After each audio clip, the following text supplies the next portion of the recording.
We are at the Polk County Republicans dinner, the Robb Kelley Club Victory Dinner, the second annual one of those. We're going to have all kinds of people coming and joining us during the day. Joining us immediately, we've got Senator Brad Zorn from Urbandale. Senator, thank you so much for taking the time to stop by the table. Thank you so much. It's an honor, and welcome to Iowa. Thank you very much, sir. So you just come hot foot from the Capitol, where I understand the budget is in trouble again. Well, that's kind of what I've been told. I think what we need to do is we need to put government, both state and federal government, on a treadmill like they're talking about there with that shrimp. But it sounds to me like that the budget negotiations are breaking down a little bit. That's the word that I got. I know that the leaders got together about 3:30 or 4 this afternoon, and it was about a 3-minute meeting from what I could observe. I mean, are we going to get a bill that bans late-term abortion, or are we not? I'm very hopeful. I was very vocal on the floor in regards to that. I was very disappointed in the bill that the Senate put out. Really, it was just so Senator Gronstal could save face. It was the cover my butt bill. That is exactly what it was, and it doesn't do anything to ban late-term abortions. And if nothing's done, we will become the late-term abortion capital of the Midwest. I could tell you stories after stories about the abuses that are going on in cities. Just as close as Springfield, Missouri. They were caught down there shortening the yellow light so they could get more people. Wow. There is no regulations. You don't know from one city to the other what you're getting into, and this is nothing but a money grab. And joining us at the table right now is Senator Jack Whitver. Senator, thank you for stopping by. Hey, it's great to be here. Welcome to Iowa. Hope you're enjoying it so far. I am. You are the new kid on the block. I am. You are. And we shared a very nice lunch the other day, so so I enjoyed that and enjoyed getting to know you. In the scale of being a wide receiver, being a coach for the Barnstormers, running your own business, how does this rank on the level of difficulty? It's definitely a challenge. I would add law school in there too. I just started back summer school, but no, it's tough, but it's a rewarding job.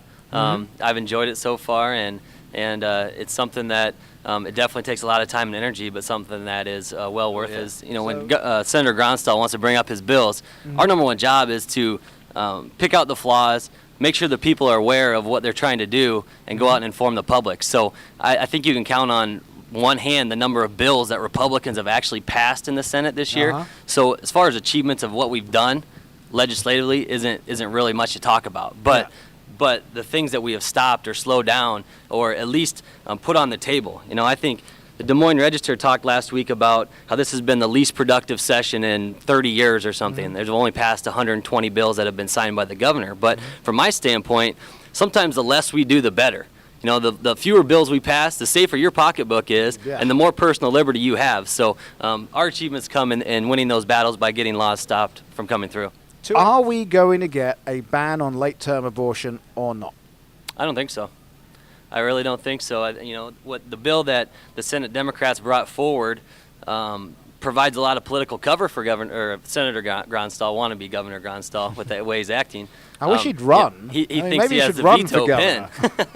But I don't think so. He passed that bill so he can go back home and say, well, I did my job. I passed a bill to keep him out of Council Bluffs. But we all know the truth, and the truth's going to come out in the 2012 election, and I think that's where it's really going to hurt him. We're still a little ways apart on how those things are getting done, but we're winning the battle as far as the people go. I think the people are on our side, and I think that's really important to convey tonight. Robb Kelley was the sort of person who would never assert himself or put himself out front. He was a big man. He was 6'8".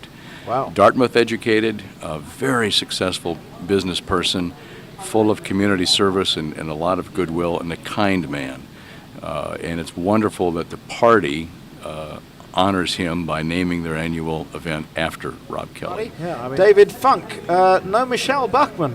Well, yes and no. Not in person, but she will be here by live video feed. Unfortunately, with the delays of the votes today out on anti-terrorism legislation in D.C., they've literally got an airplane standing by to take her, and it doesn't look like she's going to be able to get on it in time to get out to Iowa this evening for that portion of the event. I kind of feel like back in my old airline days where, ladies and gentlemen, this is your captain speaking. The good news is the wings are still attached. The bad news is we're landing short, so hopefully on an airport. But anyway, long story short, short, to sum it up, program's going, dinner's going as scheduled, and we expect to have a live video feed from Michelle Bachmann. We've been working on that for the last couple hours as a Plan B. It turned out Plan B has now become Plan A. Sure. So Okay. she's still a congresswoman. She still has a responsibility to the American people, and we appreciate what Absolutely. she's doing.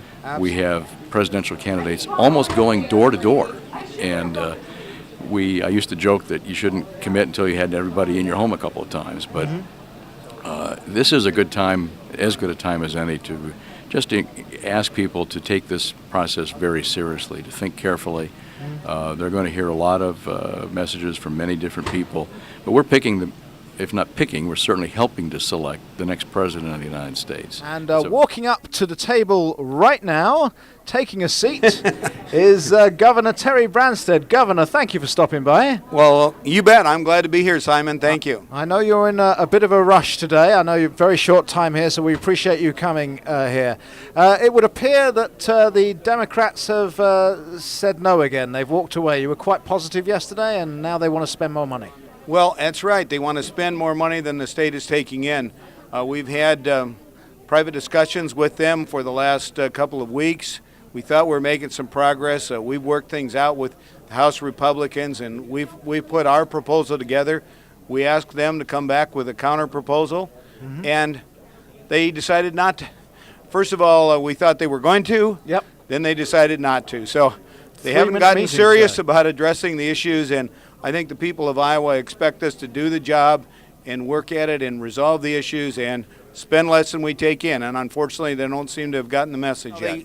The Democrats have tried to threaten a shutdown, but the truth of the matter is that the governor has certain powers to run government even if they don't pass a budget. Okay. And I don't want to have to do that, but I'm absolutely committed to doing what we have to do to protect the health, safety, and well-being of the people of Iowa, and we're not going to let one party and one branch of government hold the state of Iowa hostage. So right now partly cloudy and 65. The Home Depot made a special buy, 6-pack wave petunias are just $4.98. Cover more ground with these colorful. And sitting at the table right now is Lieutenant Governor Kim Reynolds. Kim, thank you very much for stopping by. Thank you, Simon. It's a pleasure to be here. And you have been very busy traveling all over the state the last few days. We have. We spent the last 2 days in northeast Iowa. It's been a great trip. We've visited 4 or 5 different counties, 7 communities.